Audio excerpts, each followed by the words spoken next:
जय श्रीराम जय श्रीराम जय श्रीराम। प्रिय श्रोता बंधु, भक्ति मार्ग तरफ आपण मानक मोर स्वागत। आपण माने श्रवण करुछंती सही सर्व प्राचीन पुरातन गाथा श्रीराम चरित मानस, जहाकू रचना करिछंती सही महान कवि तुलसीदास। आपण माने अयोध्या मिथिला दूतर प्रवेश, मिथिला दूतर ठारू खबर पाइला परे सारा अयोध्या किपरि निजकू सजेई हेउछि, आउ राजा बरजात्री नहीं मिथिला को जीवा पई आगमन करिछंती। ए सबु आपण पूर्व अध्याय रे श्रवण करिथिले। आसंतु आगकू जीवा, आउ कोन हेउछि संपूर्ण रूपे श्रवण करिबा। नारायणं नमस्कृत्यं नरोचैवं नरोत्तमं देवीं सरस्वतीं व्यासं ततो जयमुदीरयेत्। मुखं करोति वाचालं पङ्गुलङ्घयते गिरिं, यत्कृपातमहं वन्दे परमानन्द माधव। परमानन्द माधव परमानन्द माधव। चढ़ी चढ़ी रात बाहरे नगरा, लागी जुरन बरात। होता सगुन सुंदर सब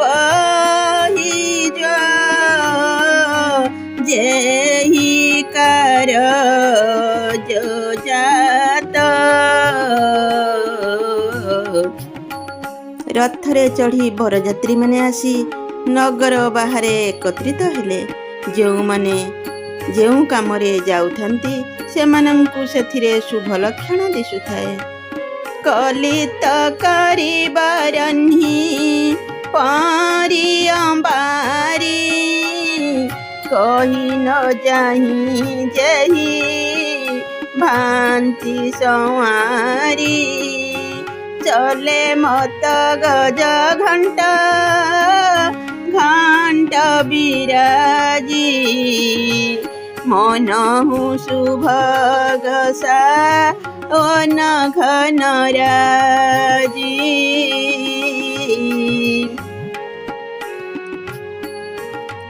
बड़ बड़ हाथी मानक उपरे सुंदर सुंदर हाउदा अर्थात आसन पड़ी थाए।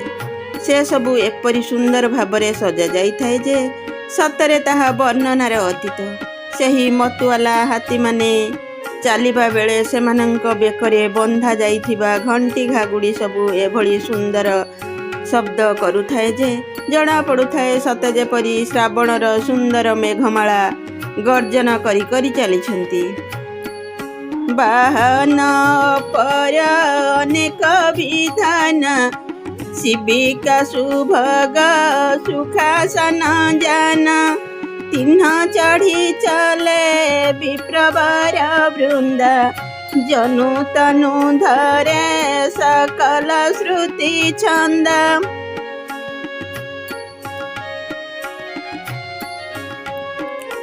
रथादि सुंदर जानवाहन, सुंदर सुंदर पालिंकी, सुखासन जान तथा विभिन्न सवारी उपरे श्रेष्ठ ब्राह्मण माने बसी थांती। सेमानंकु देखि मने हेउथाए सते जेपरि सकल वेदर छंद माने शरीर धारण करी चली आसुछंती।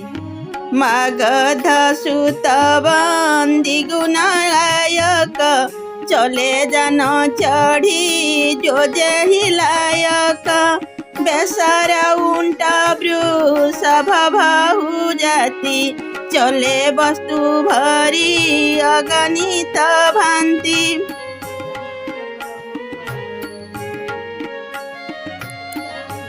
मागध सुत भाट ओ गुण गायक माने यथायोग्य जानवाहन रे बसीगले। पिठिरे विभिन्न प्रकार वस्तु भई खच्चर, ओट ओ बलद आदि नाना जातिर भारवाही पशु चलिले। कोटिन काउरी चले कहारा विविध वस्तु कवर नहीं पारा चले सकल सेवक समुदाय निज निज साजु समाज बनाई। भाई कांधेई कोटी कोटी भार कांधेई कोटी कोटी भारुआ चलिले सेमाने निज निज भार रे जेते प्रकार वस्तु बही चलुथंती से सबुर वर्णना किए करि परिबो। सबु प्रकार सेवक निज निजर आवश्यक सरंजाम धरी चलिले सबके उर निर्भर हर सुपूरित पुलक शरीर कबहि देखिबे नयन भरी राम लखन दो वीर। सबुरी हृदय रे पूर्ण होइथाए अपार आनंद सबुरी शरीर रे अपूर्व पुलक राम लक्ष्मण दुई भाई को केबे आखि पुराई देखिबा सबुरी हृदय रे रही थाए एही गोटिए कलालसा।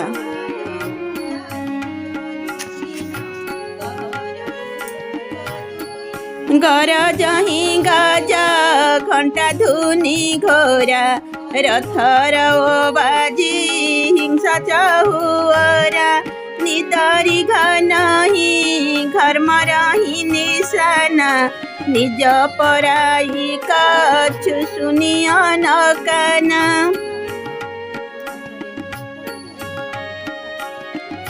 हाथी माने गर्जुथंती सेमानंक देहरे बंधा जाइथिबा घंटी गुड़िक भी जोरे बाजुथाए चतुर्दिगरे रथ मानंकर घर घर नाद ओ अश्व मानंकर हेसारब शुभुथाए मेघ गर्जन को निंदा करी नागरा मान बाजुथाए सेही सबु शब्द हेतु लोकंकु अर्थात अन्य मानंक कथा शुभिबा दूरे थाउ निज कथा भी शुभु न थाए।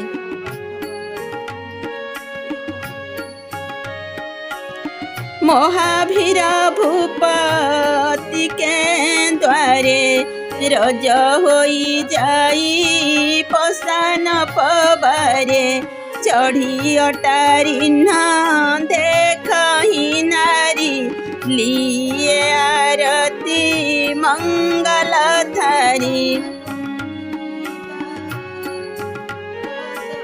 राजा दशरथंकर नगर द्वार रे एपरी भिड़ जमी थाए जे लागु थाए सेठारे लोकंक पाद तले पत्थर मध्य घसी होई धूली होई जीव।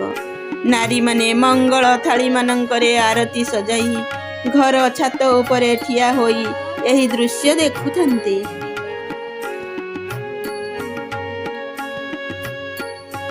गाओही गीत मनोहर नाना अति आनंदु न जाई बखाना तब सुमंत्र दुई स्यांदन साजी ज्योतेर विहय निंदक बाजी। सेमाने अवर्णनीय आनंदरे मग्न होई नाना प्रकार मंगल गीत गाउथंती। सेतिकी बेले सुमंत्र दुईटी रथ सजाई सेथिरे सूर्यंक घोड़ा को जीतिबा भली सुंदर घोड़ा आनी जोची देले। दो रथ रुचिर भूप पहियाने नही शारद पही काही बखाने राजा समाजुए करथ सजा दूसर तेज पुंजति भ्राजा। रथ दुईटी को से सुंदर भावरे सजाई राजा दशरथंक निकट को नहीं आसिले। सेही दुईटीर सौंदर्य स्वयं सरस्वती मध्य वर्णना करि परिबे नहीं। सेथिरु गोटिकरे राजकीय सामग्री सजा होई जाइथिला एवं अन्य जो तेजपुंज स्वरूप अत्यंत शोभायमान रथटी थिला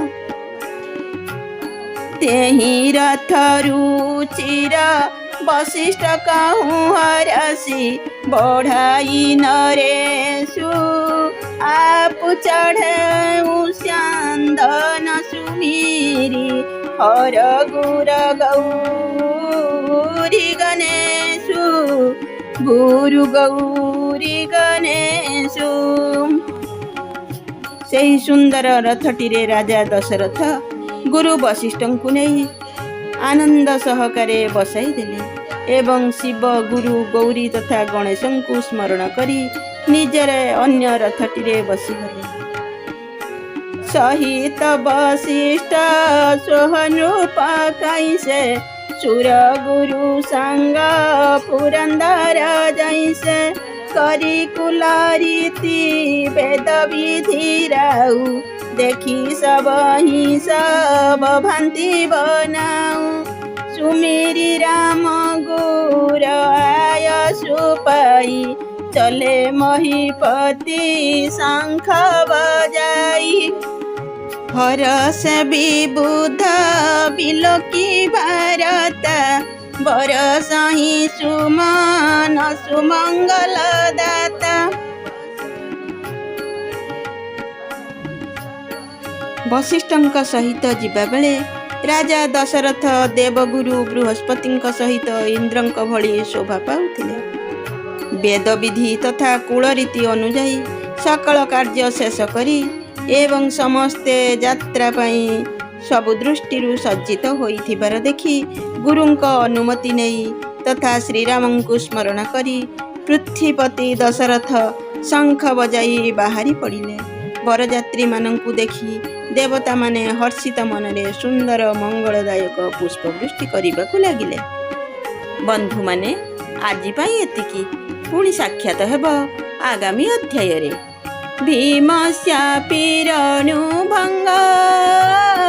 ମୁନିରପି ମତି ଭ୍ରମ ଯଦି ଶୁଦ୍ଧମ ଶୁଦ୍ଧ ବା ମମ ଦୋଷ ନ ବିଦ୍ୟତେ মম দোষ ন বিদ্যতে মম দোষ ন বিদ্যতে।